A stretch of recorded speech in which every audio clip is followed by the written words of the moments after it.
नमो अरिहन्ताणं नमो सिद्धाणं नमो आयर्याणं नमो वज्रायाणं नमो लोये सव्यसाहूनम्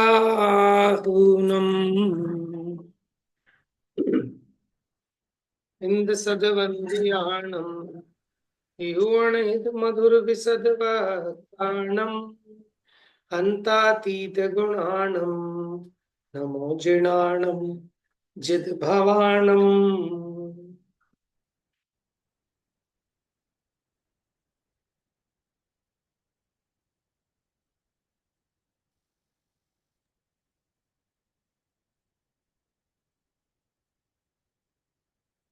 कल हमने 139 140 नंबर की गाथा देखी थी, जिसमें हमने पुण्य पाप पदार्थ का स्वरूप, द्रव्य पुण्य, भाव पुण्य, द्रव्य पाप,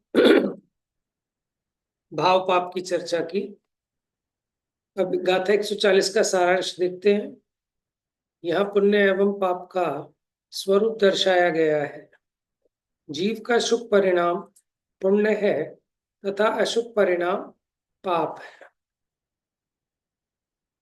जीव के उक्त शुभ परिणाम के निमित्त से जो कारमान वर्गणाएं स्वयं कर्म रूप परिणमती हैं, वो द्रव्य पुण्य है। और अशुभ परिणाम के निमित्त से जो कारमान वर्गणाएं स्वयं कर्म रूप परिणमती हैं, वो द्रव्य पाप है। द्रव्य माने पौद्गलिक। एक तो जीव के भाव है और एक उसके निमित्त से होने वाले उद्गल की कर्म वर्गणाएं हैं। आशय यह है कि शुद्ध बुद्ध एक स्वभावी शुद्धात्मा से भिन्न द्रव्य पुण्य, द्रव्य पाप तथा भाव पुण्य, भाव पाप हे मने पुण्य पाप हे है और एक शुद्धात्मा ही उपादेय है। अब कर्मों का मूर्तिकपना दिखाते हैं। देखो, आंखों से दिखाई तो नहीं देते कर्म, कानों से सुनाई नहीं देते, ठीक है, यानी इंद्रिय इंद्रियों के द्वारा ग्रहण नहीं होते, लेकिन फिर भी मूर्तिक है। उसकी सिद्धि कैसे करेंगे? क्योंकि इनका फल, जो कर्मों का फल है, वो इंद्रियों के द्वारा भोगा जाता है। ठीक है, इससे सिद्ध होता है कि वो कर्म, वो भी मूर्तिक है। चलिए, गाथा 141 तात्पर्य वृत्ति के हिसाब से और 133 समय व्याख्या के अनुसार।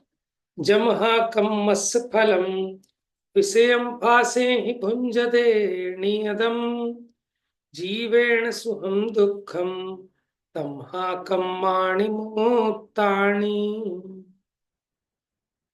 कर्मों के फल मूर्त नियम से इंद्रिय से भोगे जाते, सुखमय दुखमय भोगे प्राणी अतः मूर्त हैं कहलाते। पढ़िए, कौन पढ़ेगा? मैं पढ़ू भैया भैया? मैं पढ़ू? पढ़िए पढ़िए। पढ़िए तरुणा जी, आप पढ़िए। पढ़ लो। अन्वयार्थ।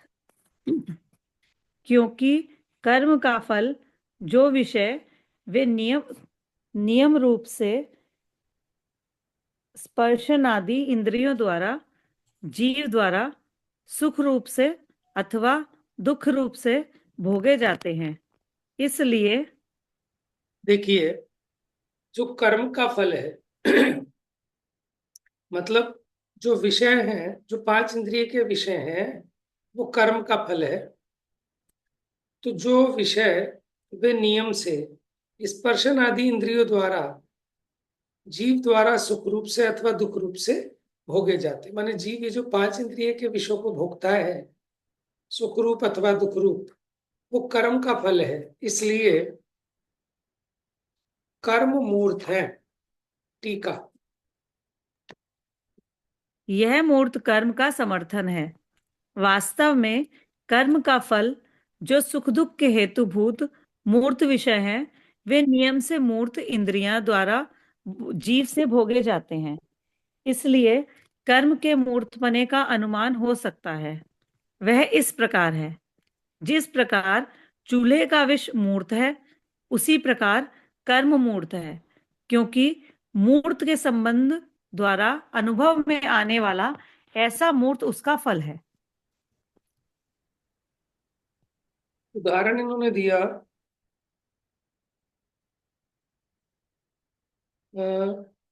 जिस प्रकार चूहे का विष मूर्त है, उसी प्रकार कर्म मूर्त है, क्योंकि मूर्त के संबंध द्वारा अनुभव में आने वाला ऐसा मूर्त उसका फल है। देखो, इन्होंने चूहे के विष का उदाहरण क्यों दिया?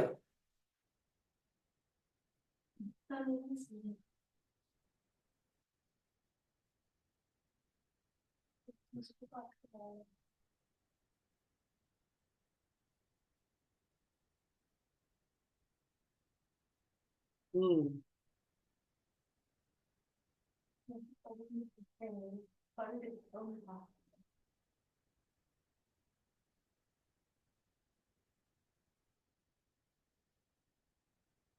देखो,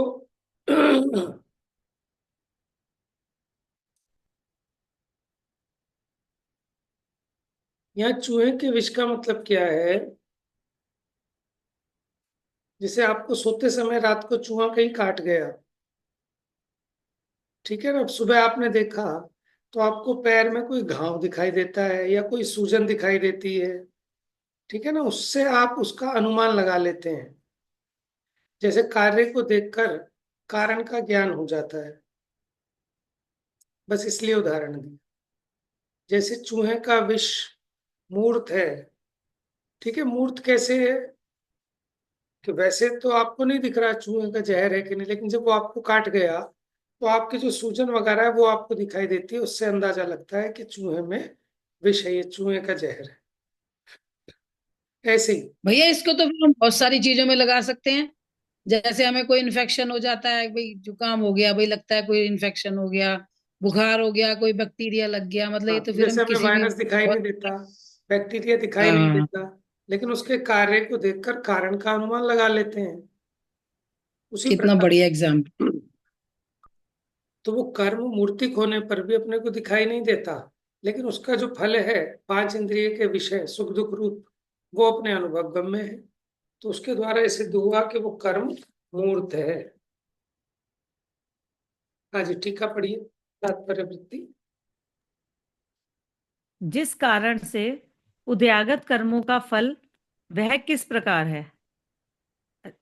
उत्तर, मूर्तिक पंचेंद्रिय विषय रूप है, भोगे जाते हैं निश्चित रूप से। प्रश्न, किस कर्ता के द्वारा भोगे जाते हैं? उत्तर, विषयातीत परमात्मा की भावना से उत्पन्न सुखामृत के रसास्वाद से रहित जीवों के द्वारा भोगे जाते हैं। प्रश्न, किन साधनों से भोगे जाते हैं?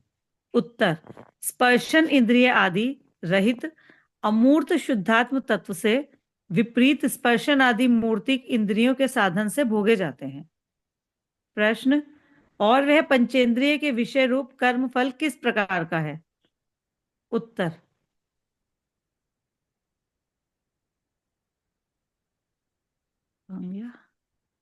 सुख दुख रूप है। भैया एक बार एरो लगाना इस पे, मेरे को दिख नहीं रहा कहाँ गया।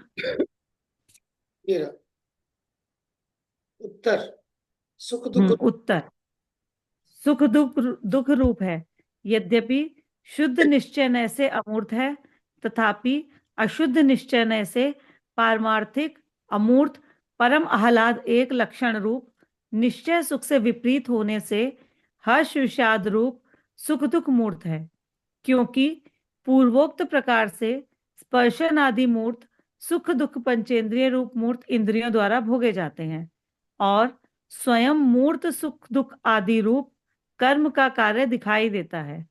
इसलिए कारण के समान कार्य होता है, ऐसा मानकर कार्य के अनुमान से जाना जाता है कि कर्म मूर्तिक है। ऐसा सूत्र का अर्थ है। देखो, ये नैयायिक मत वाले शिष्य के संबोधन के लिए पुण्य पाप दोनों को मूर्त पने के समर्थन से एक सूत्र द्वारा तीसरा स्थल समाप्त हुआ है। जो पंचेंद्रिय के विषय रूप कर्म फल है, वो कैसा है? सुख दुख रूप है। शुद्ध निश्चय से देखे तो अमूर्त है, फिर भी अशुद्ध निश्चय से पारमार्थिक अमूर्त, माने जो परम आलाहत, एक जो अतीन्द्रिय सुख होता है उससे विपरीत है। इसलिए हर्ष विषाद रूप जो सुख दुख है वो मूर्त कहा अशुद्ध निश्चय से, और मूर्त इंद्रियों के द्वारा भोगे जाते हैं। आगे देखिए, मूर्त कर्म का मूर्त कर्म से और अमूर्त जीव का मूर्त कर्म से बंध दिखाते हैं। ठीक है, कर्म तो मूर्तिक है, तो कर्म का कर्म से बंध होता है, और जीव अमूर्तिक है, तो अमूर्तिक जीव से मूर्तिक कर्म का बंध होता है। कैसे, सो दिखाते हैं। गाथा 142। मुत्तो भासदि मुत्तम, मुत्तो मुत्तेण बंधमणु हवधि, जीवो मुत्ति विरहिदो गाहदिते तेह्यो गहदी। मूर्त मूर्त को स्पर्श करे अरु बंधे मूर्त से मूर्त अहो, मूर्त कर्म को अमूर्तिक अवगाहन दे अवगाहित हो। बड़ी मूर्त मूर्त को स्पर्श करता है, मूर्त मूर्त के साथ बंध को प्राप्त होता है। मूर्तत्व रहित जीव मूर्त कर्मों को अवगाह देता है, और मूर्त कर्म जीव को अवगाह देते हैं।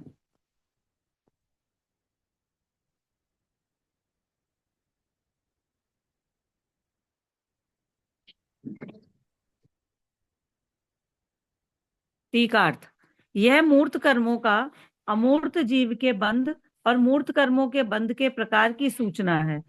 यहाँ संसारी जीव में अनादि संतति से प्रवर्तता हुआ मूर्त कर्म विद्यमान है। यह स्पर्श आदि वाला होने के कारण आगामी मूर्त कर्म को स्पर्श करता है। इसलिए मूर्त ऐसा वह उसके साथ स्निग्धत्व गुण के वश बंध को प्राप्त होता है। यह मूर्त कर्म का मूर्त कर्म के साथ बंध प्रकार है। पुनश्च निश्चय से जो अमूर्त है ऐसा जीव अनादि मूर्त कर्म जिसका निमित्त है, ऐसे रागादि परिणाम द्वारा स्निग्ध वर्तता हुआ मूर्त कर्मों को विशिष्ट रूप से अवगाहता है, और उस रागादि परिणाम के निमित्त से जो अपने ज्ञानावर्णादि परिणाम को प्राप्त होते हैं, ऐसे मूर्त कर्म भी जीव को विशिष्ट रूप से अवगाहते हैं। यह जीव और मूर्त कर्म का अन्योन्य अवगाह स्वरूप बंध प्रकार है। इस प्रकार अमूर्त ऐसे जीव का भी मूर्त पुण्य पाप कर्म के साथ कथनचित बंध विरोध को प्राप्त नहीं होता है। इस प्रकार पुण्य पाप पदार्थ का व्याख्यान समाप्त हुआ।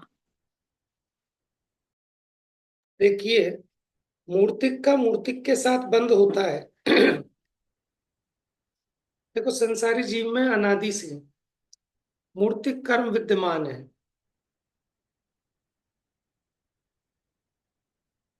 तो जो संसारी जीव है उसमें जो मूर्तिक कर्म विद्यमान है उसमें तो स्पर्श रस गंध वर्ण पाए जाते हैं।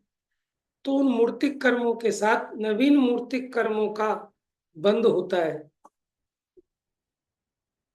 तो ये तो मूर्त कर्म का मूर्त कर्म के साथ बंध का प्रकार है। फिर जो निश्चय ऐसे अमूर्तिक है ऐसा जीव अनादि मूर्त कर्म जिसका निमित्त है, ऐसे रागादि परिणाम द्वारा स्निग्ध वर्तता। जीव को अनादि से कर्म का बंध है ना, तो उस कर्म के उदय के निमित्त से ये जीव भी रागादि रूप वर्तता है। तो रागादि रूप वर्ता है तो मूर्तिक कर्मों को विशिष्ट रूप से अवगाहता है।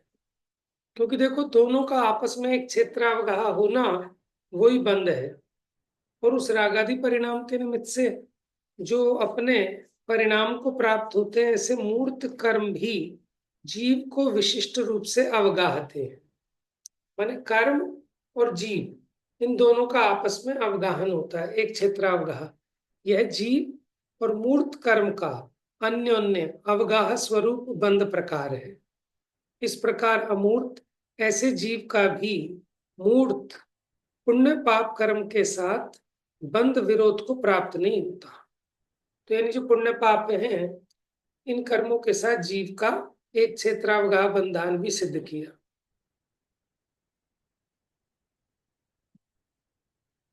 हाँ जी, पढ़िए। तात्पर्य वृत्ति।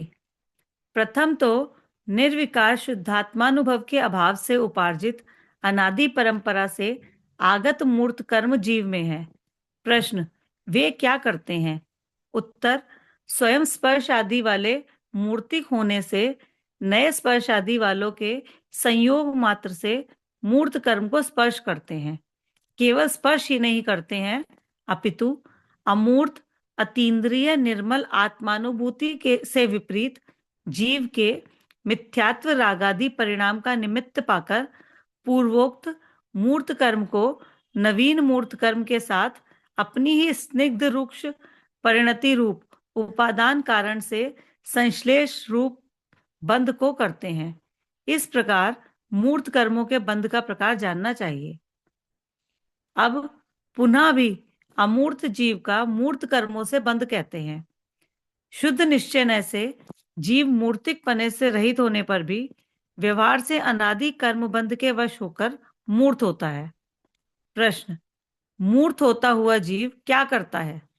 उत्तर, अमूर्त अतीन्द्रिय निर्विकार सदानंद एक लक्षण रूप सुखरस के स्वाद से विपरीत मिथ्यात्व रागादि परिणाम से परिणत होता हुआ उन कर्म वर्गणा के योग्य पुद्गलों को ग्रहण करता है, परस्पर एक क्षेत्रावगाह रूप से बंध करता है।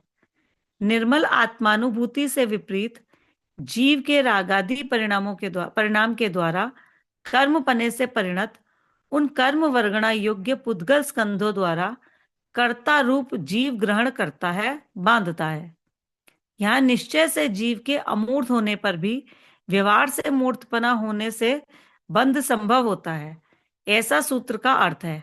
जैसा कि कहा है, बंध की अपेक्षा एकत्व है, लक्षण की अपेक्षा उसमें भिन्नत्व है, इसलिए जीव का अमूर्तिकपना एकांत से नहीं होता है। इस प्रकार इस सूत्र से चौथा स्थल पूर्ण हुआ। इस तरह नव पदार्थ के प्रतिपादक द्वितीय महाधिकार में पुण्य पाप के कथन की मुख्यता से 4 गाथाओं द्वारा 5वां अंतराधिकार समाप्त हुआ। देखिए यह क्या कहा, संसार दशा में यद्यपि आत्मा निश्चय से अमूर्तिक है, लेकिन फिर भी व्यवहार से मूर्तपना उसको संभवित होता है। एक गाथा भी उद्धृत की, बंध की अपेक्षा जीव का पुद्गल कर्मों के साथ एकत्व है, लक्षण की अपेक्षा भिन्नत्व है, इसलिए जीव का अमूर्तिकपना एकांत से नहीं होता, माने वो कथनचित मूर्तिक भी है, क्योंकि अनादि से कर्मों के साथ उसका संयोग है। तो ऐसे संसारी जो कथनचित मूर्तिक है, उसका मूर्तिक कर्मों के साथ बंध होता है।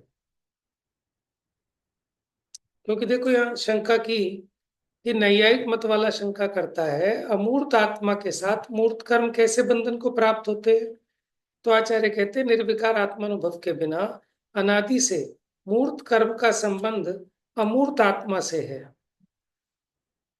वे मूर्त कर्म स्निग्ध रुक्षत्वादि स्पर्श गुण वाले होने से स्पर्शादि गुण वाले अन्य नवीन पुद्गल वर्गणाओं को स्पर्श करते हैं, बंध को प्राप्त होते हैं। आत्मा अमूर्तिक स्वभाव वाला होने पर भी कर्म बंध के कारण मूर्तिक माना जाता है। वह आत्मा मोह राग द्वेष आदि परिणामों के कारण कर्म वर्गणा योग्य पुद्गलों को ग्रहण करता है, परस्पर एक क्षेत्रावगाह संबंध रूप से बंध करता है। आगम में व्यवहार से बंध की अपेक्षा जीव का कर्मों से एक पना कहा, लेकिन लक्षण दोनों के अलग अलग हैं, इसलिए जीव का अमूर्तिक पना भी सर्वथा एकांत रूप नहीं है। माने संसार दशा में जब वो कर्म सहित है तो उसको कथनचित मूर्तिक कहा। तो ऐसे संसारी आत्मा का नवीन मूर्तिक कर्मों के साथ बंध होने में कोई आपत्ति नहीं आती। तो इस प्रकार अभी पुण्य पाप की चर्चा पूरी हुई। अब आश्रव की चर्चा करते हैं। उसके अंतर्गत पहले पुण्य आश्रव का स्वरूप बताएंगे। गाथा 143। रागो जस पसत्थो अणुकंपा संसिधो य परिणामो चित्तम हिणत्थि कलुषम पुण्यम जीवस्य आसवदी। जिसे प्रशस्त राग होता है अनुकंपामय हो परिणाम, नहीं चित्त में होए कलुषता, उसे पुण्य का श्रभ जान। पढ़िए। जिस जीव को प्रशस्त राग है, अनुकंपा युक्त परिणाम है और चित्त में कलुषता का अभाव है, उस जीव के पुण्य आश्रवित होता है। टीकार्थ। यह पुण्याश्रव कहाँ गया? के स्वरूप का कथन है। प्रशस्त राग, अनुकंपा परिणति और चित्त की अकलुषता, यह तीन शुभ भाव द्रव्य पुण्याश्रव को निमित्त मात्र रूप से कारणभूत हैं। इसलिए द्रव्य पुण्याश्रव के प्रसंग का अनुसरण करके भाव पुण्याश्रव है और वे जिसका निमित्त हैं, ऐसे जो योग द्वारा प्रविष्ट होने वाले पुद्गलों के शुभ कर्म परिणाम, वे द्रव्य पुण्याश्रव हैं।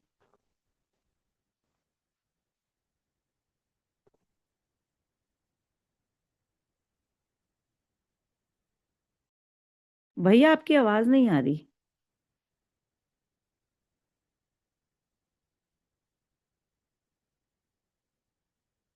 म्यूट इशू हो रहा है अभी भी।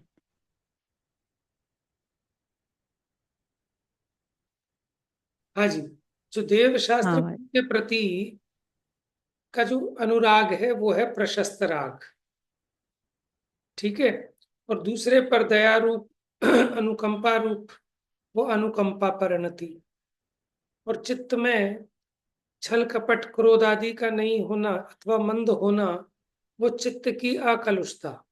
ये तीन शुभ भाव द्रव्य पुण्य जो कर्म है उसके आश्रवण के निमित्त है, कारण है। इसलिए अपने इस भावों को भाव पुण्य आश्रव कहते हैं। और इसके निमित्त से जो पुद्गल आते हैं वे शुभ कर्म परिणाम, वे द्रव्य पुण्य आश्रम है। तात्पर्य वृत्ति से देखिए। पढ़िए पहले समूह पीठिका। समूह पीठिका। अब भाव कर्म, द्रव्य कर्म, नो कर्म, मति ज्ञान आदि विभाव गुण, नर नारक आदि विभाव पर्यायों से रहित शुद्धात्मा का सम्यक श्रद्धान, सम्यक ज्ञान तथा सम्यक चारित्र रूप अभेद रत्नत्रयात्मक निर्विकल्प समाधि से उत्पन्न परमानंद रूप समरसी भाव से पूर्ण कलश की भांति परिपूर्ण अवस्था वाले परमात्मा से भिन्न शुभ अशुभ आश्रव अधिकार में 6 गाथाएं हैं। वहां 6 गाथाओं में प्रथम तो पुण्याश्रव के कथन की मुख्यता से इत्यादि पाठ्यक्रम से 4 गाथाएं हैं। पश्चात पापाश्रव में इत्यादि 2 गाथाएं हैं। इस प्रकार पुण्य पाप आश्रव व्याख्यान में समूह पीठिका है, वह इस प्रकार है। पढ़िए। अब निराश्रव रूप शुद्ध पदार्थ से विपरीत शुभाश्रव को कहते हैं, जिसके प्रशस्त राग है। वीतराग परमात्म द्रव्य से विपरीत पंच परमेष्टि में परिपूर्ण गुणानुराग रूप प्रशस्त धर्मानुराग है। अनुकंपा रूप परिणाम दया सहित मन वचन काय के व्यापार रूप शुभ परिणाम है। चित्त में कलुषता नहीं है या मन में क्रोधादि कलुष परिणाम नहीं है, जिसके ऐसे पूर्वोक्त तीनों यानी प्रशस्त राग, अनुकंपा तथा चित्त की अकलुषता शुभ परिणाम है। उस जीव के द्रव्य पुण्याश्रव का कारण रूप भाव पुण्याश्रव होता है, ऐसा सूत्र का अभिप्राय है। इस प्रकार शुभ आश्रव के कथन में एक गाथा सूत्र पूर्ण हुआ। देखो खाली अकेली शुभ क्रिया मात्र उससे पुण्य का आश्रव नहीं होता।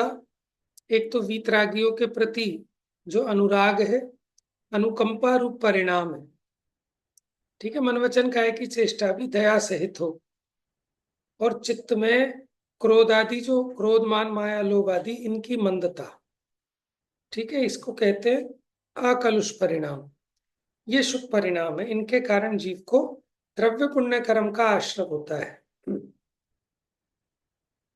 अब आगे की चर्चा कर लेंगे। प्रशस्त राग क्या होता है इसको बताएंगे अगली गाथा में। फिर अनुकंपा, ये 3 बातें बताई ना। इन 3 बातों को बताने के लिए 3 गाथाएं भी दी हैं।